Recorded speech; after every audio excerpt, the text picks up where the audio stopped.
All right, let's talk about the Paradise Papers, shall we?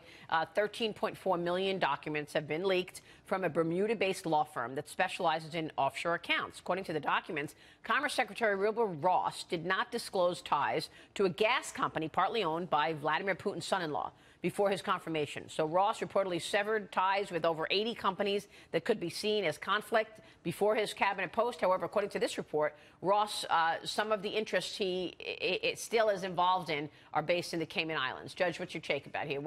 Is this the bigger issue here that Ross' involvement in the company? Well, there's a couple of issues here. One is there's no privacy left.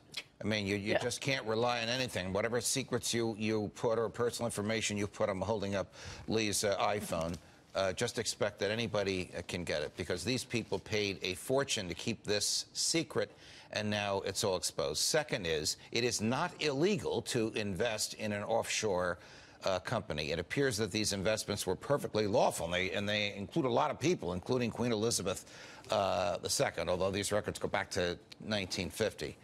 Third, it does appear as though the financial disclosure form, I haven't read it, but I read a summary of it earlier this morning, that Wilbur Ross filled out did not require him to say who other shareholders are in the companies in which you own stock and who their relatives may be. We're talking about a Russian who is financially close to Vladimir Putin. So the question now will become, and Democrats will raise this, what did he say under oath? Remembering that not only is it a crime to lie under oath to Congress, it's a crime to mislead Congress. Question, can you mislead with a truthful answer? Ask Roger Clemens. He was tried for this. The answer is yes, you can mislead with a truthful answer.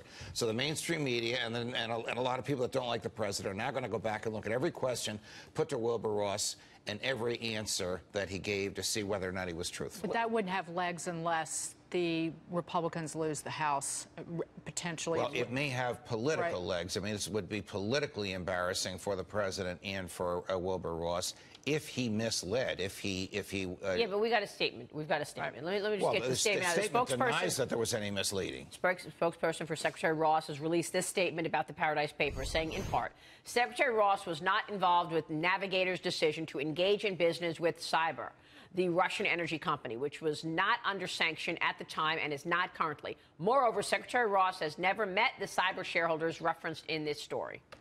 So what this is Wilbur Ross owned shares of stock in a company called Navigator, which was a shipping company. And one of the clients of that shipping company was Cyber, which is a Russian company largely controlled by Putin allies.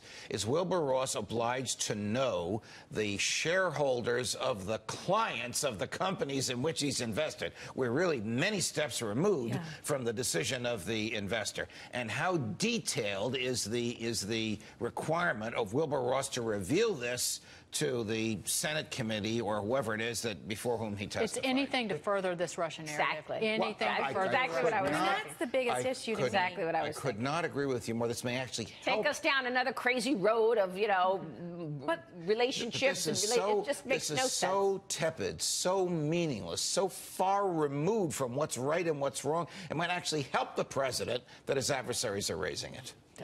And where is the Department of Justice on Hillary Clinton? Well, $140 million she got after selling 20% of the I share the president's complaints. He can pick up a phone call and say, Jeff, convene a grand jury and present the evidence you have, and let's see where it goes. Yeah. Judge, good to see you. You know who I mean by Jeff. Yeah. Jeff Sessions. Andrew Napolitano there.